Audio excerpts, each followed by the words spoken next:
திருச்சி உறையூரில் கழிவுநீர் கலந்த குடிநீரை குடித்து 3 பேர் உயிரிழந்ததாக வரும் செய்திகள் அதிர்ச்சி அளிப்பதாக எடப்பாடி பழனிசாமி தெரிவித்திருக்கிறார். உண்மை தகவலாக நாம் பார்த்துக் கொண்டிருக்கிறோம்.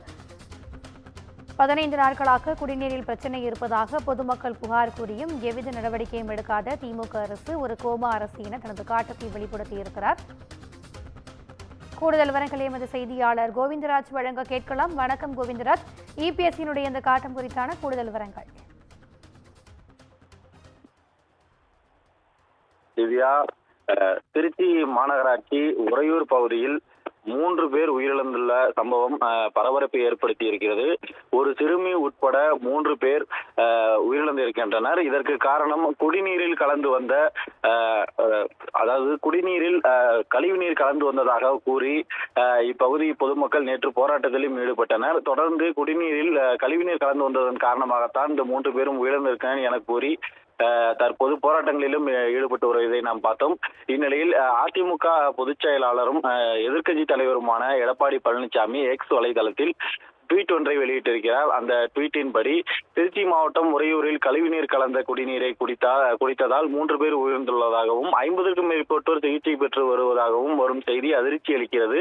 15 நாட்களாக குடிநீரில் பிரச்சனை இருப்பதாக மக்கள் மாநகராட்சிக்கு புகார் அளித்தும் இந்த திமுக அரசு எந்தவித நடவடிக்கையும் எடுக்காததன் விளைவாகவே இந்த உயிரிழப்பு நடந்திருக்கிறது எனவும் மக்கள் கூறுகின்றனர்.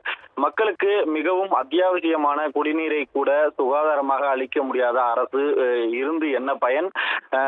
முதல்வரை பார்த்து ஒரு கேள்வியை கேட்கிறேன். அவர் பொறுப்பேற்ற நாள் முதல் தமிழ்நாட்டில் அரசு என்ற ஒன்று செயல்படுகிறதா இல்லையா?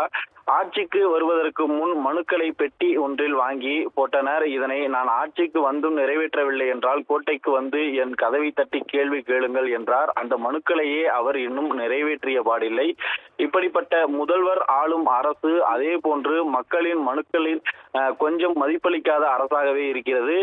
மக்களின் குறைகளை கேளாத, நிறைவேற்ற இயலாத இந்த திமுக அரசு ஒரு கோமா அரசு என்றும் இந்த பதிவை பதிவிட்டிருக்கிறார். உடனடியாக இந்த உயிரிழப்புக்கு திமுக அரசு பொறுப்பேற்க வேண்டும். உயிரிழந்தோர் குடும்பத்தாருக்கு உரிய இழப்பீடு வழங்க வேண்டும். தமிழ்நாடு முழுக்க குடிநீரை சுகாதாரமான முறையில் வழங்க வேண்டும் என்ற இந்த பதிவை எக்ஸ் வலைதளத்தில் எடப்பாடி பழனிசாமி பதிவிட்டிருக்கிறார். திவ்யா, கூடுதல் விவரங்களுக்கு நன்றி கோவிந்தராஜ்.